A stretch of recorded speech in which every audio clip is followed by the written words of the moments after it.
If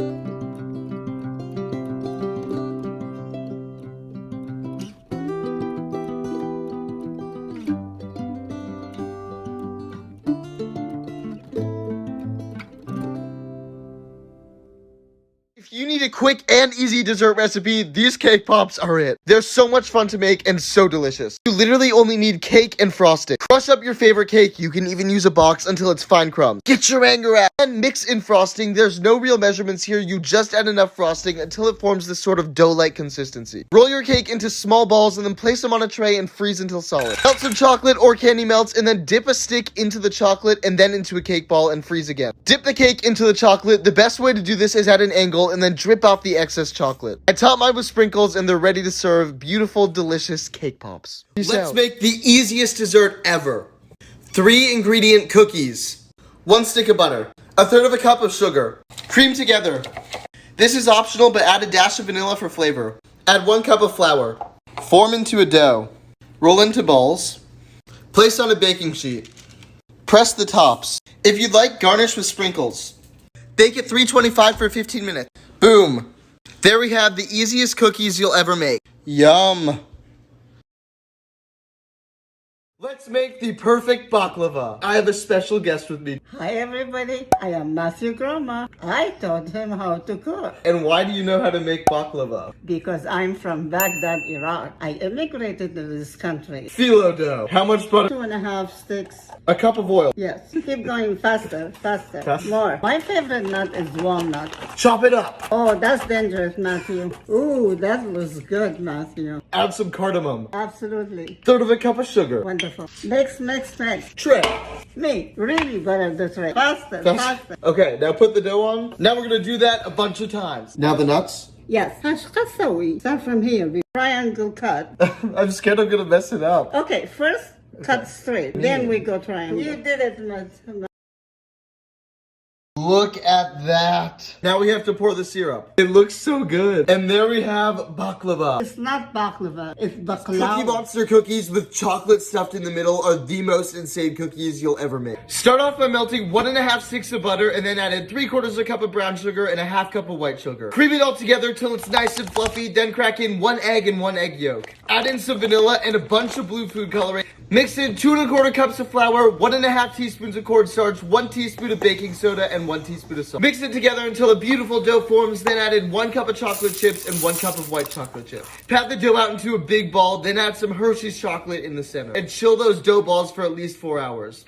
Bake at 350 for 20 minutes, and there you have the most insane cookies you will ever make. Gorgeous, gorgeous girls love soup. So let's make the best tomato soup. I started by roasting a full head of garlic, then chopped 2 onions. Saute the onions in a little bit of olive oil for about 10 minutes. Stir in some of that fresh garlic. Then add in 2 big cans of crushed tomatoes, 2 cups of chicken stock, a 1/4 cup of fresh basil, a dash of salt, a dash of pepper, and a tablespoon of sugar. Let that simmer and do its thing for 10 minutes. Then blend the soup till it's nice and smooth. Be careful because it's hot. Then stir in a 1/2 cup of heavy cream and a 1/3 cup of grated Parmesan. Best served with the grilled cheese. Good soup.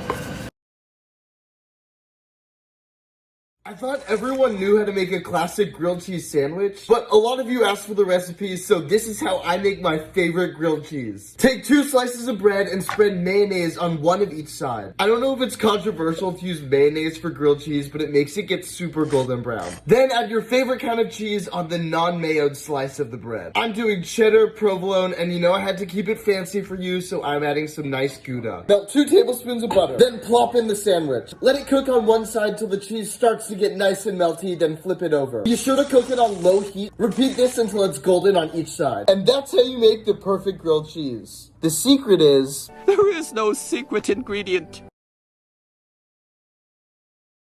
If you're looking for a recipe to make for Christmas, you need to make these Oreo truffles. They're so good, you'll forget they're only 3 ingredients. Plop 1 pack of Oreos into a food processor along with 1 block of cream cheese. Then blend it together until a dough forms. Chill until the mixture firms up. Roll the Oreo dough into balls, then chill. Melt either dark chocolate or white chocolate. Dip the Oreo balls into the chocolate, add some sprinkles on top, then let it set. There you have 3 ingredient Oreo truffles. So good.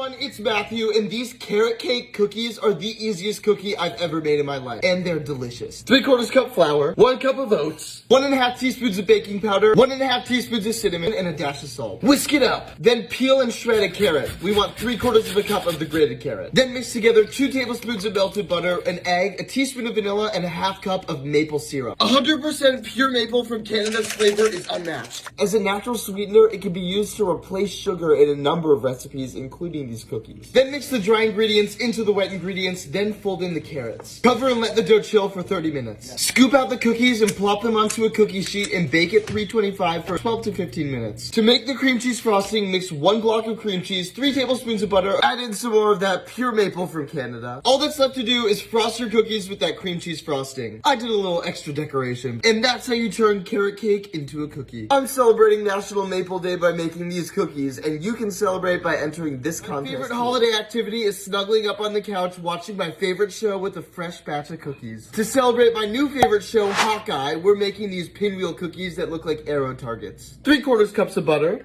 3/4 cup of sugar, 3/4 cup powdered sugar. Cream it together till it's nice and fluffy. Crack in 2 eggs. Add some vanilla, and a dash of holiday cheer. That was a big dash. Then stir in 2.5 cups of flour, a 1/2 teaspoon of baking powder, and a pinch of salt. Divide the dough in half and dye half of the dough your favorite color. My inspiration was this Hawkeye poster. Form the dough into discs and freeze for about 20 minutes. To make the cookies, roll the 2 doughs together on top of each other. Roll the dough into a tight log and slice. Bake the cookies at 350 for about 15 minutes. Enjoy your delicious pinwheel cookies while watching the show of the holiday season. Catch Hawkeye on Disney+.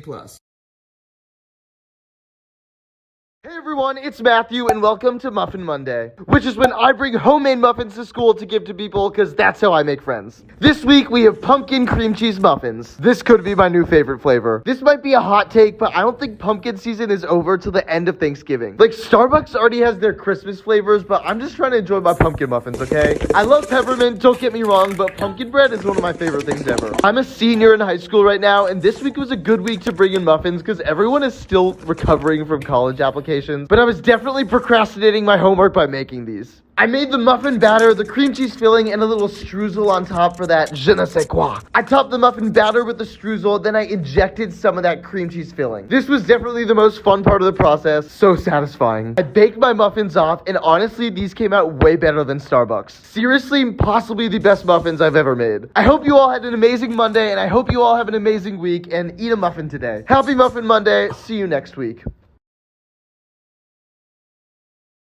Let's make Taco Bell Cinnamon Twist. There are only 3 ingredients to make, so easy and so delicious. The dish is based off a popular Mexican snack food that looks like pasta when it's uncooked. But once you fry them, they puff right up. To start, I popped a handful of the churros in some hot oil and after 12 seconds, removed them from the heat. They already looked so good. Then I added them into a bowl with some cinnamon and sugar. I shook the twist with the sugar together until everything was evenly coated. And there you have Taco Bell Cinnamon Twist, so easy to make. I've been wanting to try the mega viral salmon bowl for so long. One small issue, I don't like seafood. So we're gonna see if it makes me like salmon. I started off by making lemon butter salmon and it smelled incredible. I let it chill and then I just shredded it with a fork. This part was really satisfying and kind of fun. Then I added in some leftover rice. Be sure to wash your rice before you cook it. It just makes it better. I added the ice cube and some parchment paper and microwaved it for a few minutes. My ice cube did not in fact melt, so that was cool. Then I added soy sauce and sriracha and Japanese mayo, which I highly recommend if you can find it because it's made with egg yolks, so it's so creamy. I mixed it all together and served it with some avocado, kimchi, and seaweed. Now for the moment of truth. This is so good. You've got to try this.